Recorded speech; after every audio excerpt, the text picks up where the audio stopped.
At the end of the day, employment is about your strength. It's about those 3 bullet points that sit at the top of your resume. What do you do well? And how do you enhance those strengths? That's what employment is about. My one piece of advice is find that child's strengths and run with it. Find that love, find that strength and run with it, because that's what careers are made of. That's what lifetimes are made of. Schools so often are focused on remediating those communication or behavioral deficits that we forget to emphasize strengths. But at the end of the day, when job seekers are coming to us, we're going to ask you, what's your 3 strengths? What's at the top of the resume that will make you a good candidate for this job? Hello, everyone, and welcome. I'm Gilda Evans, bringing you the Autism Resource Podcast. This podcast and the ARP website are your one-stop knowledge and resource base for autism and much more. I'm pleased to have James Emmett join me as my guest today. James is founder and CEO of James Emmett Company, also known as JEC. It is one of the most recognizable brands in the field of disability inclusion and is a global leader in the implementation of disability inclusion initiatives with essential businesses. James has worked with companies like Advance Auto Parts, Walgreens, Lowe's, Best Buy, and Office Depot to help plan and execute initiatives that have resulted in over 100,000 jobs for people with disabilities, and has received numerous awards for innovation related to company-owned disability inclusion.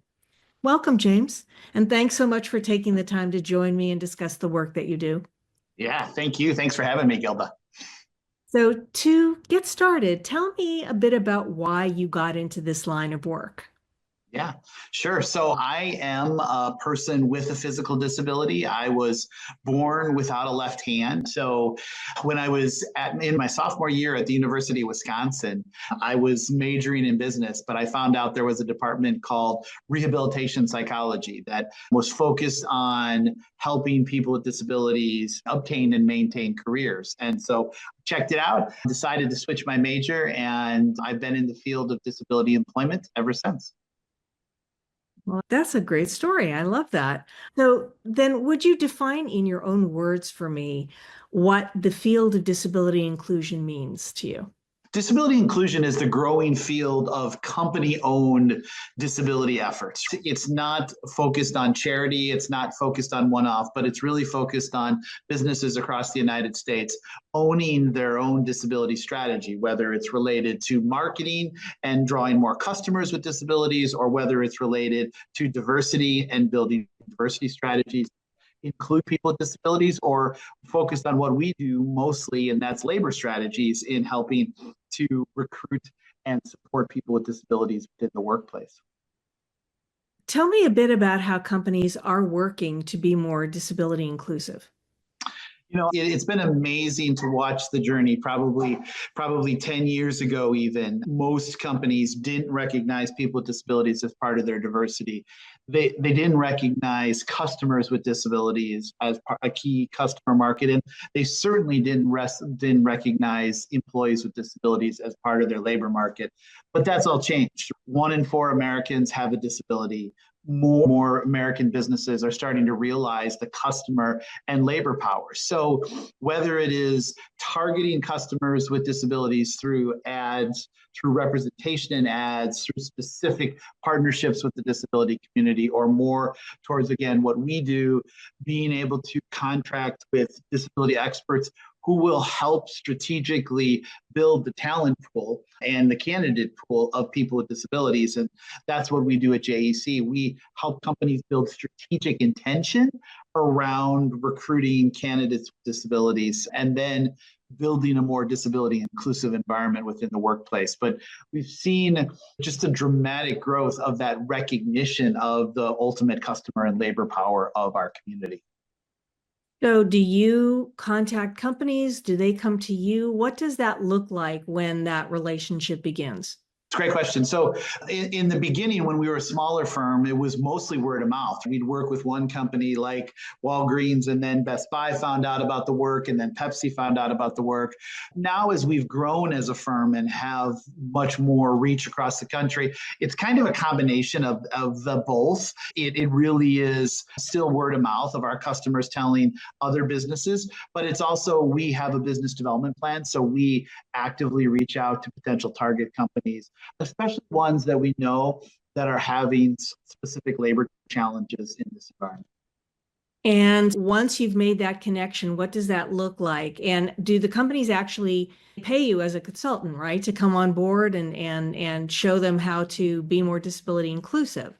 So then what does that look like once that relationship has begun and you're on board and now you are working with that company? Do you have a labor pool that you offer to them? Do you teach them how to reach out to the labor pools that are out there and exist? How does that work?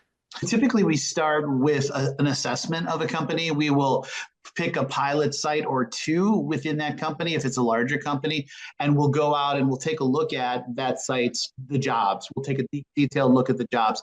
We'll take a detailed look at the company culture and their human resource and onboarding processes related to bringing in employees in general. So we'll assess that, and we'll look at the opportunities to build a more inclusive workforce within that company.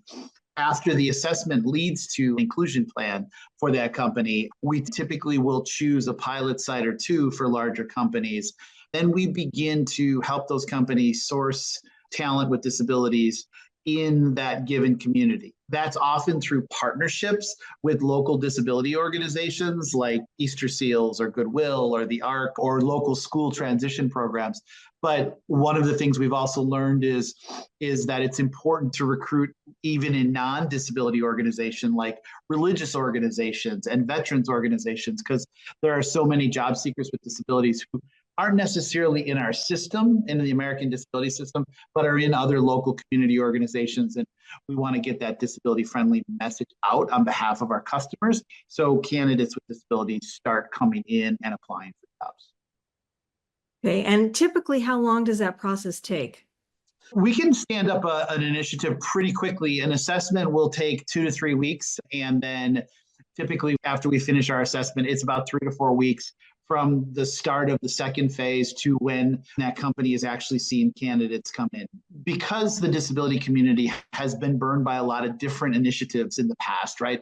It often takes the local disability community time to trust that an employer is in it for the right reasons. So initially, we're helping our company customers pull talent with disabilities in through strategic messaging and direct outreach. But eventually, as the local community starts to see, yes, this company X is a disability-friendly employer, and they're truly, we start to see this great thing where the community is pushing talent in, and then we can often have done a lot of our job and can move on to another site within that company. But that typically takes 6 to 12 months. We talk to our company customers where it's going to take 6 to 12 months of effort in a local community and actually hiring people for that local disability community to trust you as an employer.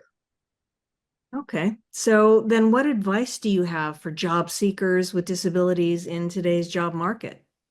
My advice is, especially for individuals still in high school or still in college, but specifically still in high school, we see so many high school students with autism and with other disabilities focused on their IEP, their individualized education plan. And that IEP is so often focused on remediating the deficits of that student. Let's look at what their deficits are and let's work really hard to put programming around that. And there's nothing wrong with that. It's important to look at that and to program in the school environment for that. But at the end of the day, employment is about your strengths. It's about those 3 bullet points that sit at the top of your resume. What do you do well? And how do you enhance those strengths? That's what employment is about. I have a family member who has a child with autism who talked to me about 5 years ago when they found out their child was diagnosed with autism. And they asked me for one piece of advice. And my one piece of advice is find that child's strengths and run with it.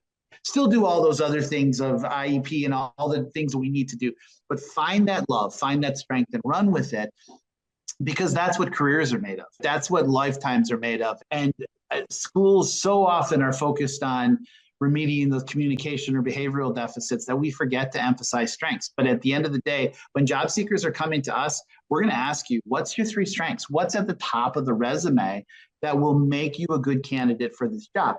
And then we'll build reasonable accommodations around your deficits. If there is a deficit or a barrier, we'll build reasonable accommodations. But if you don't have those couple strengths, it would be the same with anybody without a disability. So my advice is find those 2 or 3 strengths and don't forget about them. Keep emphasizing, keep working on those strengths. You kind of already answered my next question, but I was going to ask, what about the families of the job seekers with disabilities? Do you have any more specific advice for them? I think know your local labor market, because one of the things that we see a lot is students with disabilities in high school and in high school programs training for jobs that aren't actually in their local labor market. So although we're doing this academic or vocational preparation, there's only 2 of those jobs in the whole community and they're taken. So know your own local labor market. Know how your child, your adult child will get to work. What is the range of employers? Know specific employers. And then the other piece of advice for me for families is, as you think about careers, as you think about jobs, careers and jobs are often political. So if you frequent a restaurant and you know your son or daughter is interested in becoming a prep cook, it's okay to use your consumerism to maybe influence that restaurant to give your son or daughter an internship shot or a job shadow shot or that type of thing. So those are really my 2 pieces of advice for families: is know your local labor market and use what you have to help your child be able to get some experiences. Because unfortunately, what we see is so many students with disabilities don't get the same career-oriented experiences growing up that students without disabilities do. So push on that, get that experience in there. Is there anything that we haven't covered that you think is important for our listeners to know? And what do you think is the key takeaway from our discussion that you really want people to remember? One of the things that we have seen a lot in our work is the disability community stereotypes employers as much as we're concerned about employers stereotyping people with disabilities. Give businesses a chance. Not every business is going to be equitable, diverse, and fair. But we're seeing more and more businesses realize the benefit of disability inclusion and diversity and equity, even in these times as we go forward in some really cloudy political times.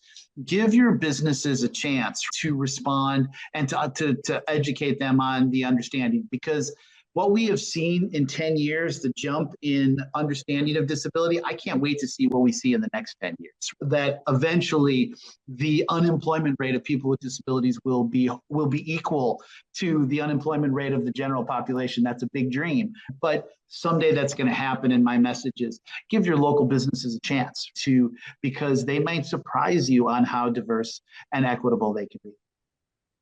And before we close out, I am going to ask you to share your one favorite success story. If you were to pick one, what would that be? My one favorite success story, individual or company-wise? Either or both. I think my individual success story is a gentleman with autism that had come through the UPS training in Louisville, Kentucky. UPS still has a job training center targeting people with disabilities and different barriers to come up to speed. It's a very proactive model. They've hired hundreds of people with disabilities into their Worldport location in Louisville, Kentucky. One of my favorite stories is there was an employee with autism who started unloading trucks in coming through that training program. But they saw how incredible he was, how good he was at his job, how detailed oriented he was at his job. And yes, there were a few social communication challenges, but he was rocking and rolling his job. So they decided to promote him to team lead and support some of those social communication challenges, and he thrived. And then he went up to department supervisor. And now he's supervising over 250 people who, when he tells a joke in more of his sense of humor, they all get it. It's all of this kind of it's autism-based kind of workplace that just everybody kind of thrives in terms of that support. And it's kind of gone away, those social communication challenges, because everybody is in. So it's a really cool kind of story of promotion. And I think my favorite company story still leans back to Walgreens, right? Even though I've had the pleasure of working with many companies, it really was Walgreens and Randy Lewis, who was the head of distribution at that time, that put his own career on the line and said back in the early 2000s, disability inclusion will work, right? And I am going to put my own career based on that's going to work. And what Walgreens has shown was being a bellwether in the fact that hiring people with disabilities is not about charity, it's about business sense. And ever since, it's changed the world. It's absolutely changed the world. So those would be two of my favorite examples. Thank you. Thank you for sharing those stories. I really enjoyed hearing those. And thank you, James, for your time and for sharing your story with us today. Yeah, my pleasure. Thank you so much for having me. You are welcome back anytime. Thanks. If you like what you hear, please subscribe to the podcast. You can find it on Apple iTunes, Amazon Music, Spotify, and other popular platforms. Don't forget to follow us on Facebook and Instagram. And if you would like more information on this topic or anything else we've covered on the Autism Resource Podcast, visit us online at autismresourceproject.org/podcast. If you have a topic you'd like us to cover in the future, contact us through the website or comment on any of our social media channels. And be sure to check out our growing website often, since we are continually adding useful information and resources. I want to thank our listeners for spending part of their day with us. This is the Autism Resource Podcast, and I'm Gilda Evans, reminding you to take care of yourself and that special person in your life.